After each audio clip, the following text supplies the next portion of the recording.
We have seen a complete reset of a federal agency within 60 days of Secretary Kennedy getting there. To me, that is unprecedented, and it is going to be one of the most impactful approaches to public health and the health economy in the United States. David Mansdoerfer served as HHS Deputy Assistant Secretary during the first Trump administration. Now he's Chief Strategist at the Independent Medical Alliance and describes himself as the MAGA-MAHA Connector. We have not won this fight. We've begun the fight, and we have industry forces that are going to try to do everything to limit good policy ideas of a Secretary Kennedy and a President Trump. What reforms are already underway since Secretary Kennedy took over the Department of Health and Human Services?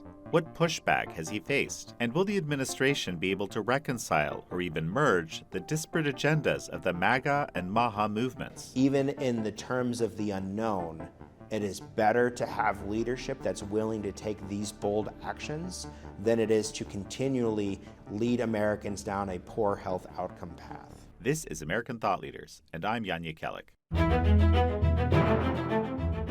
David Mansdoerfer, such a pleasure to have you on American Thought Leaders. Thank you. At HHS, what's being described as a historic opportunity, perhaps a once-in-a-lifetime opportunity, is in play. Bobby Kennedy Jr. has been made HHS Secretary, and there's a number of other what you would call disruptors in the system, in the sub-agencies now. Give me a sense of what you see as the opportunity here and why it's rare.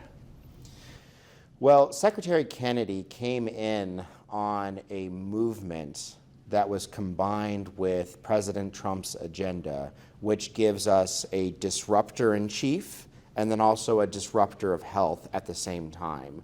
As we've seen, even with the combination of all of the DOGE work that's happening, we have seen a complete reset of a federal agency within 60 days of Secretary Kennedy getting there. To me, that is unprecedented, and it is going to be one of the most impactful approaches to public health and the health economy in the United States. Give me a sense of the scale of this agency. You know, a complete reset, that's kind of hard to imagine what that looks like. Yeah, so when I was there in Trump 1.0, the agency was about 80,000 folks, full-time equivalents, and 150,000 contractors that supported the mission of the agency. At HHS, it is the entire gambit of health. So we all know the big agencies, but I'll go through some of them. We have NIH, which really focuses on research and has a lot of interactions with Congress about specific disease pathways. You have CDC, which is focused on surveillance and to a certain extent global health. Then you have FDA, which is really centered around bringing your drugs to market or bringing your products to market within the health space. And then you have the payer system, which is your Medicare and your Medicaid systems, which, as we know, anyone over the age of 65 or typically the poor through the Medicaid system. So it is the largest cost driver of the federal government. I don't know what the exact number is, but when I was there, it was about $1.3 trillion worth of expenditures, which has again ballooned during the Biden administration, which we're really now seeing a reset back to 2019 levels through this administrative reorg action. Explain to me what a reset actually means here. There were really two big components of the reset. There was a public health reset, and then there was a business operations reset within the agency.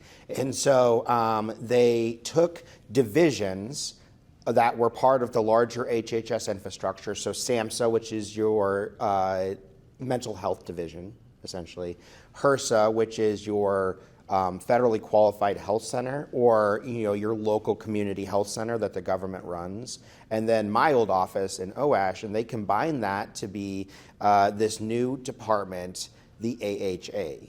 And so that department is going to have a much greater visibility and impact on public health because it brings together disparate resources that weren't talking to each other and putting them all into the same direction. And so I am extremely excited about it. And then on the other side, you had an operational reorganization where we all hear about Medicare fraud. We all hear about the different things that HHS enforces through either civil rights and HIPAA, or through Medicare, or through payment systems, and whether we're overpaying or underpaying folks. They created a new division on enforcement that's going to greater operationalize the ability to protect taxpayer resources by making sure that one person is governing and leading over those specific agencies, as opposed to 3 where it was before. Let's use that $1.3 trillion annual budget. Can you give me a broad sense of where money goes in that $1.3 trillion? Yeah, so the biggest is going to be CMS, so the Center for Medicaid and Medicare. That is your payment system, essentially, for either the Medicaid system, which typically goes out to states, or the Medicare system, which is your elderly care, essentially. And so that's the biggest chunk of it. Another large chunk is NIH and the grants that it pushes out to local organizations and to higher education institutions to study different disease research. Within NIH, you've seen significant restructures on the types of grants that they're focusing on to better align them to the secretary's and the president's agenda. And so you've already started to see some reforms there. Other big pockets of money are, I mentioned HRSA, which is your federally qualified health centers, or your local community health center. That's really direct patient care for the poor in certain communities. And then you have a whole slew of other grants, like at CDC, as we learned during COVID, where they do surveillance on disease pathways, infectious disease, and other things like that. And so it's a pretty broad agency in terms of the types of things that it funds. But at the end of the day, this reorganization action is going to be better for the taxpayer, because it's going to take parts of that agency that have historically not talked to each other but dealt with similar topics and actually get them all on the same page and push them forward. Does this also somehow make it easier for the secretary to implement his vision? It does. HHS has a secretary. It has division directors or assistant secretaries. So we've seen Dr. Bhattacharya over at NIH. We've seen Dr. Oz at CMS. And then underneath that, you have roughly 180 to 200 political appointees that support the principles in many different ways.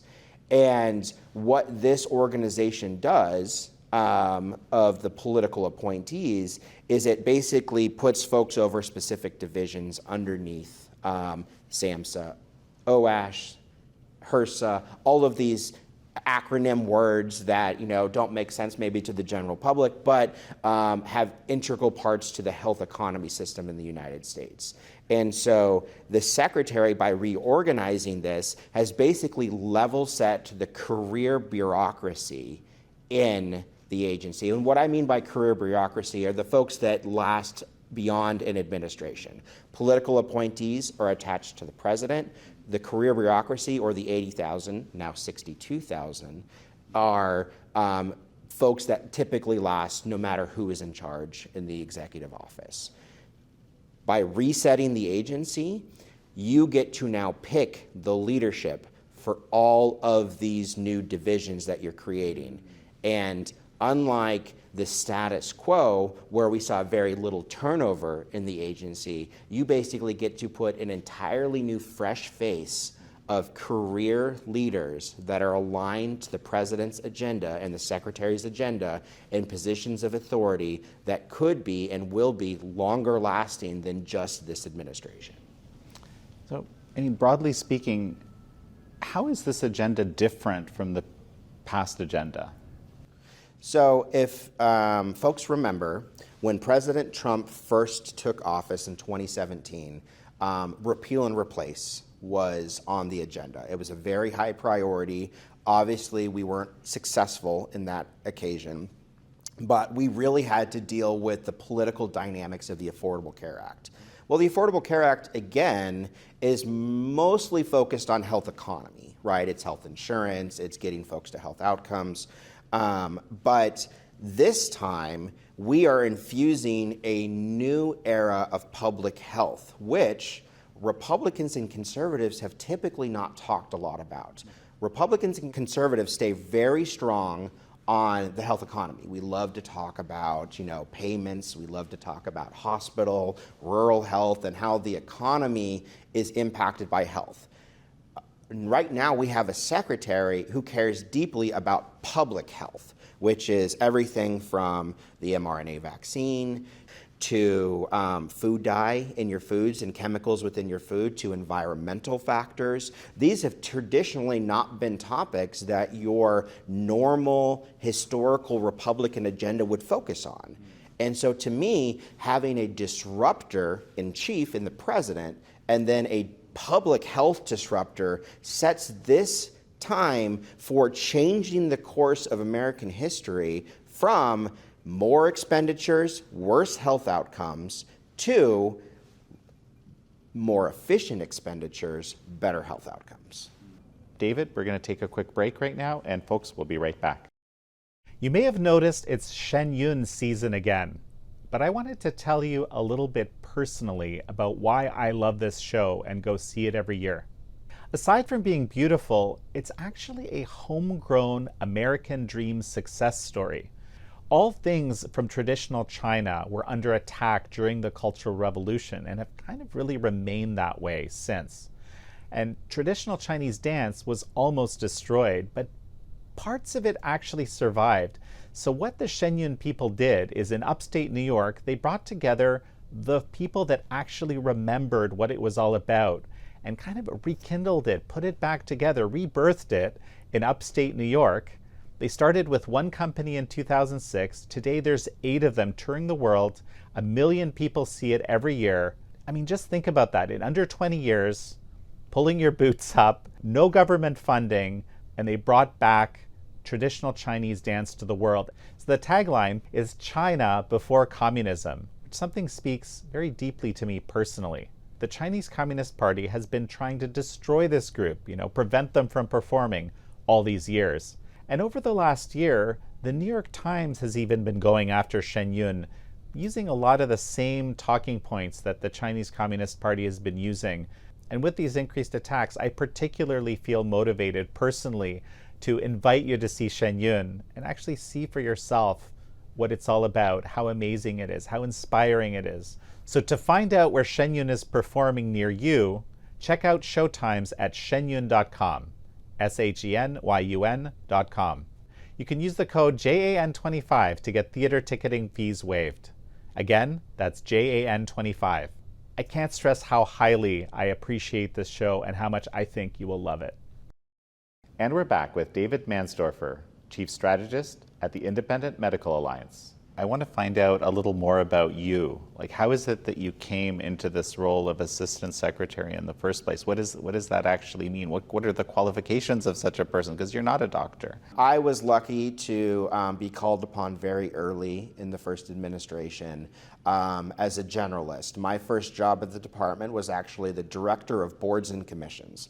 That sounds very innocuous until I tell you that there are over 280 advisory boards at the agency. Those 280 advisory boards are everything that your listeners might have heard of, from the Presidential Physical Fitness Council, the old Arnold Schwarzenegger Council, to it's called PACHA, or the President's Council on HIV and AIDS. But each one of these advisory councils feeds policy into the agency. So if the members on that council aren't aligned to the secretary's or the president's agenda, then there's some conflict and friction there. And so I had the opportunity to really get a crash course on the agency, looking at all of these policy advisory councils on behalf of the secretary and, to a certain extent, the president when I was there.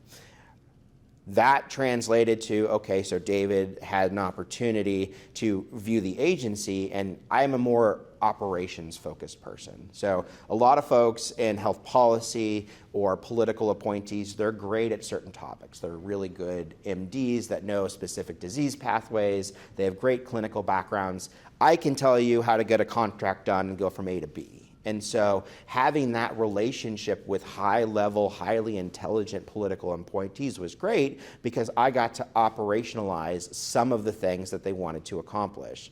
Those topics ranged from ending HIV, fentanyl and opioids, to reorganizing the department the first time, which I had a hand in. And when you're a political appointee, you kind of just get tasked with duties as assigned. So given that I was more operational, I had the opportunity to negotiate the labor contracts for HHS. I had the opportunity to reorganize the district offices and some of the public health functions the first time. And I had the opportunity to really work with high-level leadership on driving home presidential agendas from things like veteran suicide, which was very important in the first administration, and I think going to be important in the second administration as well, and just having the opportunity to be a Swiss Army knife on a number of programs within HHS. How is it that you came to be this operations guy? Well, I've luckily worked for almost every type of government at this point. I started off working for the county of Orange out in California, Orange County. I don't know why they have that differentiation, but I worked for a county supervisor out there, Senator Morlock, where I learned a lot from. He was then promoted to the California State Senate, so I had the opportunity to see local government in action and then state government in action, and then due to some connections that we had within Senator Morlock's office, half of our office got called to DC to work for the Trump administration. And so I had the opportunity to work at the state and local, and then go realize about all the things that we complained about at the state and local at the federal level. And so having that knowledge really gave me an inside scoop on how to address operational issues within some of the theoretical issues that we have in policy. Broadly speaking, an organization like HHS, it's mostly these, obviously, vast majority, as we've discussed, is these career people. And is the issue that they have just a particular vision of what it needs to accomplish, and that is sometimes at odds with the vision of the executive? Yes. So I actually, before Elon took over Twitter, there was a hard way to define what a presidential administration turnover looks like. But given the visibility of what Elon did at Twitter, think about the same actions where he came in with the kitchen sink, right, to the front doors. But a organization that doesn't know you, doesn't particularly align with you, and yet you're now in charge. So think about if they fired the 180 top leaders at any Fortune 500 company on one day, and then 180 new leaders showed up on the next day and says, hey, we don't like what the last group was doing, and we're here to give you new direction. Okay, so you have that as a dynamic to start. And then you have the normal cultural dynamic where I think if you did political polling within inside of the agency, you'd probably see 80 to 90% would be more Democrat-oriented, and much fewer would be Republican-oriented. And that plays out where we see things like the District of Columbia, right, going 85-15 Democrat to Republican. Those are the folks that are working in these agencies. So you're walking into an ideological culture battle the moment you come into these agencies. Now, there are some wonderful career appointees at HHS. They were actually some of the folks that gave me the best idea, but they weren't ever allowed to be empowered to be impactful because they were a minority in their thought processes of what needed to be done. And so I don't want to paint a broad brush that the entire agency is inefficient and ineffective, because there are many parts of the organization that are great and many people within, but they are silenced when Republicans are not in charge. something a little more theoretical, and I recently realized that the spoils system, which is basically what you've been describing here, I always thought it was sort of just a side effect of the realities of politics, but I only recently discovered that it's actually intentional, right? And I wonder if you could speak on that, since you probably have thought about this before. Elections have consequences. If you look at the ideological pendulum, over the last 20 to 25 years, you had presidents that were closer to ideologically aligned, even if they were in different parties. Bush, Clinton, I would say their policy differences back then weren't nearly as stark as we are seeing between Obama, Trump, Biden, Trump. The pendulum is swinging much more significantly with the policy agendas of each of these different administrations. And so with that, it is much more stark when it comes to the outcomes for when a president wins. And so for agencies like HHS, you have wild changes in policy on areas like the pro-life agenda, on areas for interpretation around gender, which is a big part of what HHS does, to even how you view the healthcare marketplace. And so I don't think it's necessarily what the four founders didn't expect. I think it's just more extreme as we get further and further away from political leadership that kind of ideologically agrees on 60 to 70% and then has their own platforms. But when you have a 80 to 90% difference in ideology, the differences for a presidential agenda are very, very stark. I'm a big believer in diversity of thought and diversity of opinion, and having the ability to have different vantage points come in and structure government is so crucial at a time where government's just been living on its laurels. It's, before Obama, it was, plus 3%. Doesn't matter which administration you're in. Every year it's, the agency would get the same amount of money, plus 3%. We're excited about it. We can continue on. When Obama got here, we had obviously the Affordable Care Act, which represented a significant increase in expenditures to the health economy. And then we had President Trump come in, create some efficiencies around that. And then you had President Biden come in and then just blow it out of the water again. And so right now, you have a reset that would be normal in any normal corporate business.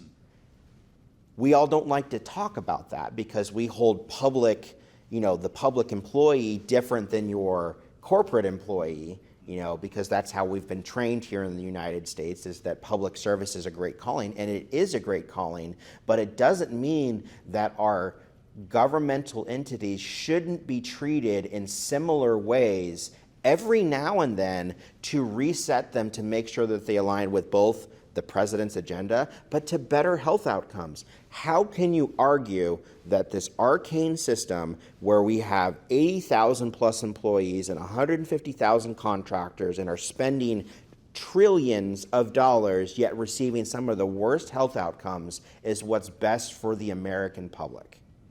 I can't make that argument. I'm really interested to see how the Democrats are going to try and make that argument over the next coming months.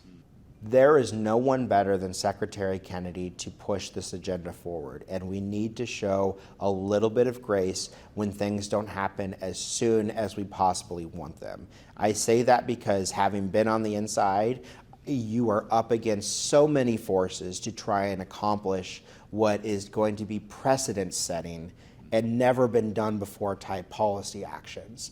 And so I understand that you have an American public that is very action-reaction oriented. We won, so why have we not won entirely? But at the end of the day, Secretary Kennedy is laying, and his team are laying the groundwork for true transformational change within the United States and globally. Any final thoughts as we finish today? I very much applaud President Trump and Secretary Kennedy for doing the right thing and disrupting an organization and an apparatus that has continually led to bad health outcomes. No matter what the outcome is, I am excited to see what we learned during this process that will improve the lives of everyday American citizens. I personally think it's going to be a resounding success, but even in the terms of the unknown, it is better to have leadership that's willing to take these bold actions than it is to continually lead Americans down a poor health outcome path. Well, David Mansdoerfer, it's such a pleasure to have had you on. Thank you. Thank you all for joining David Mansdoerfer and me on this episode of American Thought Leaders. I'm your host, Jan Jekielek.